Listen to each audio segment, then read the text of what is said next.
Hi there, Rhonda without an H here today. I have another smallish project that I just wanted to share with you before I mail this out.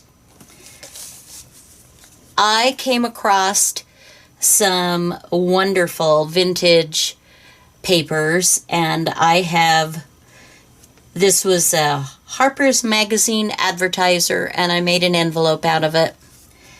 And there's a note inside. Obviously, it's sealed up, so I'm not going to open and share that with you.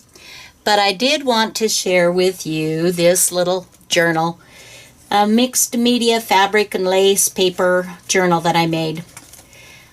This is a little bit different than some of mine that I have done, and I will explain as I go. Number one, I made this differently than I have done some of them.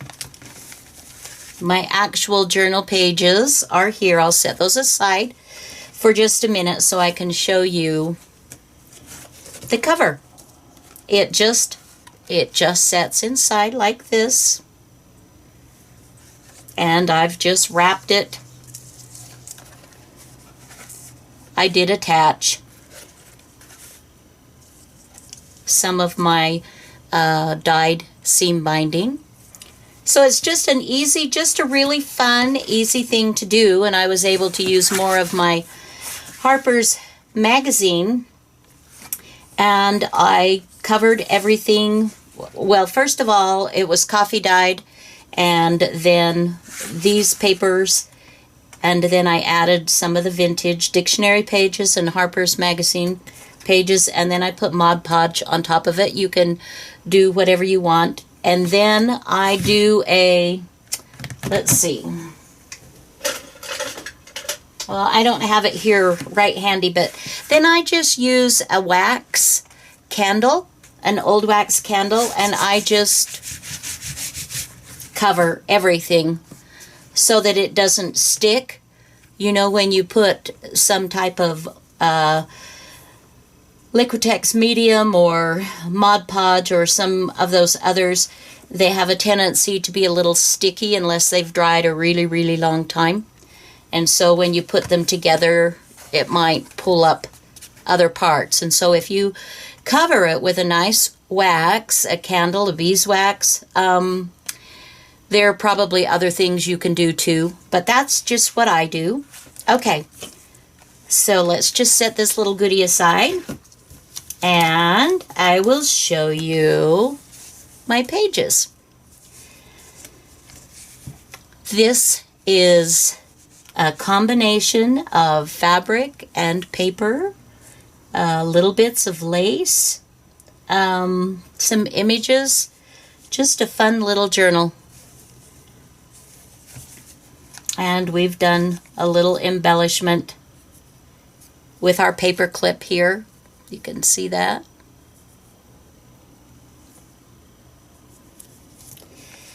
And I like to use the waterfall method with some of my journaling pages. And this is old ledger paper that has been coffee dyed. So there are several pages to journal. And you've got this lovely fabric, and I glued, let's see, let me remember. I work on so many different projects, you guys, that sometimes I'm just like, how did I do that? Do you ever do that? I sure do. Okay, I did not glue this one together. This is all stitched. What I did was I took dictionary pages from an old dictionary. I have many. Some I would never cut up or tear apart to use in projects, and some it gives it new life, and it's a wonderful way to keep it alive, and so I like to do that. Bring new life. So what I have done here, let me zoom in a little bit. If you'll take a look at the spine here, I have used This fabric is, this will sound kind of crazy, but I love to go garage selling. And I bought an old painted drop cloth. And then I washed it up and I've cut it into pieces. And that's what this is. It's kind of like a canvas, but it's not stiff because it has, excuse me, it's been used so much. And then, of course, it's been washed. And so it, when I came upon it, it was just nice and pliable. But you could use like an Osnaburg fabric.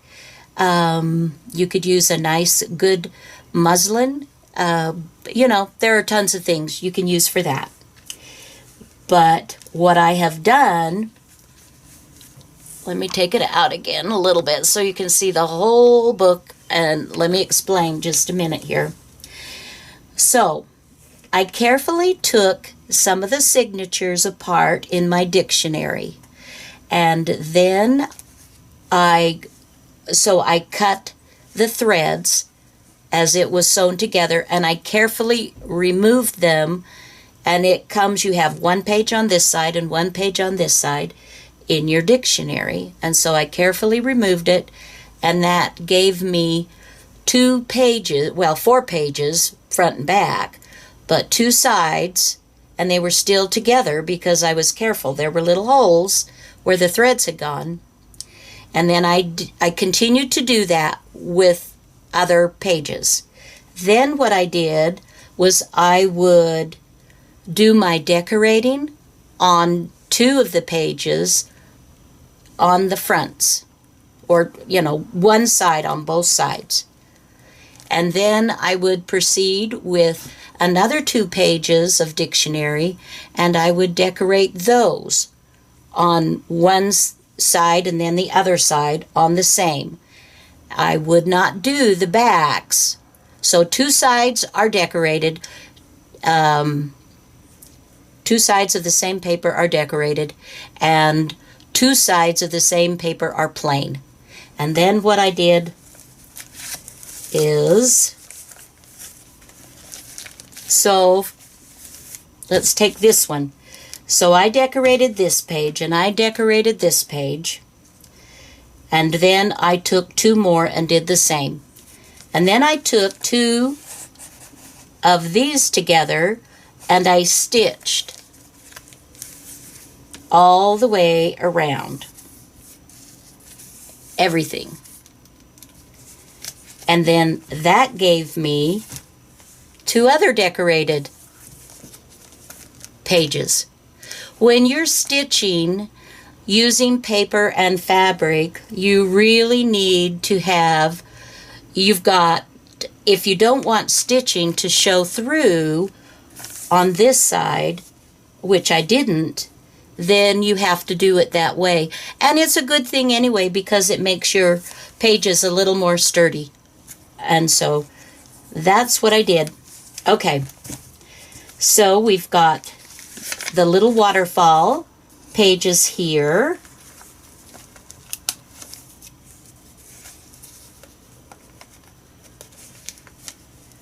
And I love this image. She's just so pretty. She's just so sweet. I was for a while, if you watch some of my other videos, you know I was a little obsessed with this color. And so I worked a lot with it, and now I'm ready to move on to some other projects, of course. So here I have this particular image. Some of these images I have printed off on muslin fabric. Some are paper images. I even have, like, this is a little sticker. I just combine. I just look at what looks pretty to me and just put them together. I don't start out with a finished product in mind. I just kind of let the book tell me what it wants to tell me and how it kind of wants to go. I don't know if that makes sense to any of you but me, but So here we have a little tip out that I have included.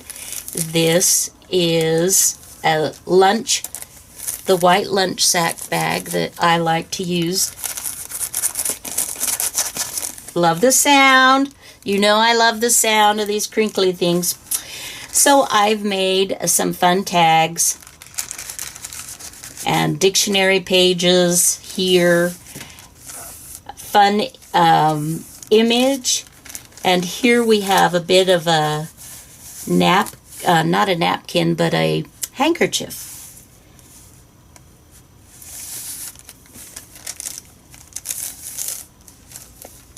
And then, of course, you've got more images and pretty fabrics. I love collaging. I love putting things together so that you can see a lot of it, and it kind of makes its own pattern. I also like to do freeform collage, but for the journals, I've kind of been on this sort of orderly random. Another piece of a handkerchief. A bit of a doily, old vintage lace.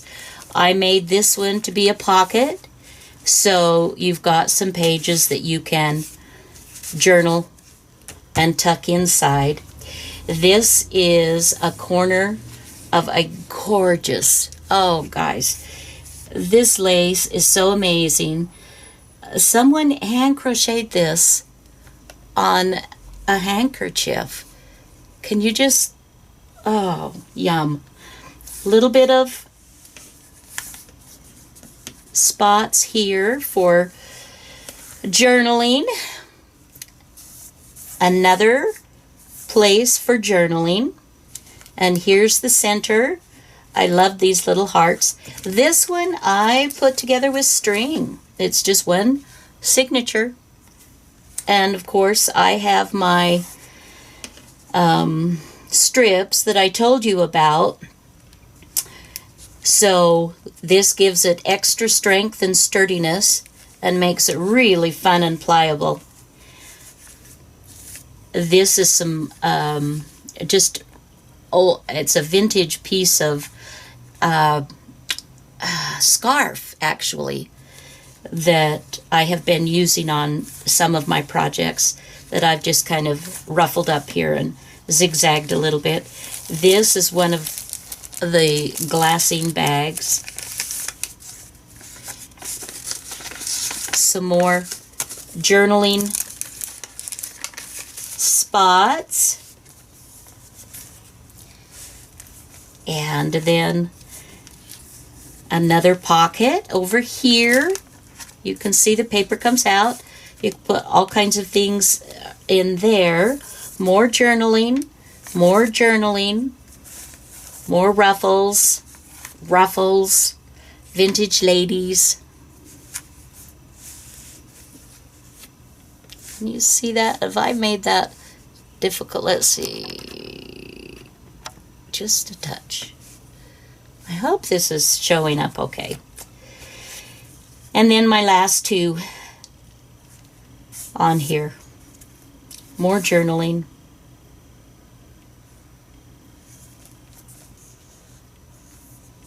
And the last page. Just some nice vintage images. You may notice, I'm going to bring this in so you can see this up close. All of these threads. I don't normally do this, but for some reason on this one it just felt like this was kind of the thing to do. And I like it. It's a fun finish. And then you can see here I added a piece of lace to the drop cloth.